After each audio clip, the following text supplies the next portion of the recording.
सरदार वल्लभ भाई पटेल की जयंती पर भारतीय युवा एकता मंच के तत्वाधान में कार्यक्रम आयोजित।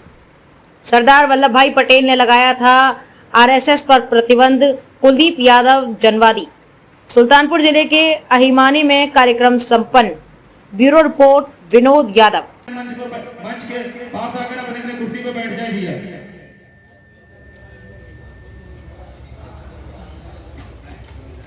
भैया कुलदीप कि एकता और अखंडता को मजबूत करने वाले भारत के प्रथम गृह मंत्री श्रद्धेय सरदार वल्लभ भाई पटेल जी की जयंती पर हमको श्रद्धासुमन अर्पित करते हैं और भारतीय युवा एकता मंच के साथियों का, विनोद कुमार वर्मा जी का, राजेश वर्मा जी का, राकेश पटेल जी का, उमेश वर्मा जी का, सुनील वर्मा जी का, शिवम वर्मा जी का, विनोद वर्मा जी का, शेष नारायण वर्मा जी हिमाने, एडवोकेट महेश यादव जी का, संदीप कुमार जी का, अखिलेश यादव जी का, जेके पटेल जी का, निखिल वर्मा जी का, डॉक्टर हरकेश जी का इसलिए प्रासंगिक हो गए हैं कि आप लोग देख रहे होंगे कि मौजूदा समय में जो सरकार हुकूमत में है उसका कहना क्या है या उसका कार्य क्या है, वो आपको दो पंक्तियों के माध्यम से मैं बताना चाहता हूं। इस दौरे सियासत का इतना फसाना है, इस दौरे सियासत का इतना सा फसाना है, बस्ती भी जलानी है, मातम भी मनाना है। आज हमारा देश इस हालात में खड़ा हुआ है। एक तरफ 4 फरवरी 1948 को श्रद्धेय सरदार वल्लभ भाई पटेल जी ने भारत में एक आतंकी संगठन है जिसने महात्मा गांधी जी की हत्या करवा करके हिंदुत्व के नाम पर पूरी दुनिया में जो भारत की तस्वीर को धूमिल करने का काम किया, आरएसएस पर प्रतिबंध लगाने का काम किया था। अगर सरदार वल्लभ भाई पटेल जी को लोग, खास करके हमारे पिछले तबके से आने वाले लोग ये कहते हैं कि भारत के पहले प्रधानमंत्री नहीं बन सके, लेकिन अगर आप उनके काम को देखें, जो काम उन्होंने 1947 से लेकर के 15 दिसंबर 1950 तक कर दिया, हमें वो नहीं लगता है कि अगर भारत का प्रधानमंत्री चाहे नेहरू जी थे या वो भी बन जाते थे तो काम न कर पाते जो उन्होंने बतौर गृह मंत्री उन्होंने काम किया। एक से एक देश की रियासतें, आप लोगों ने निजाम हैदराबाद का नाम सुना होगा। निजाम हैदराबाद भारत के आजाद होने के बाद भी वो अपने आप को कहते थे कि हमारा अलग राज्य रहेगा और हम भारत में अपने आप को शामिल नहीं करेंगे। उन्होंने बुला करके केवल अपना मसविरा दिया, अगले दिन उन्होंने कहा कि हम भारत के साथ हैं और अपने राज्य का भारत में विलय कर रहे हैं। तो ये व्यक्तित्व था सरदार वल्लभ भाई पटेल जी का।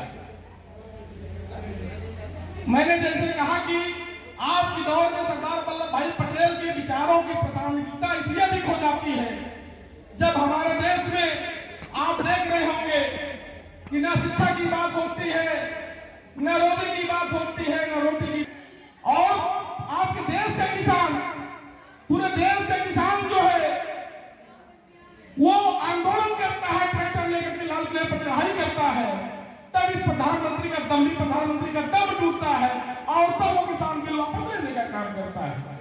लेकिन आप जैसे नौजवान साथी जब किसानों की बात को नहीं समझेंगे, उनके मुद्दे की बात को नहीं समझेंगे, तो जाहिर सी बात है ऐसे दम्भी और ऐसे निरंकुश लोग सत्ता में काबिल होंगे, आप पर शासन करेंगे, आपको धर्म और जात के नाम पर लड़ा करके समाज में नफरत घोल करके शासन करने का काम करेंगे।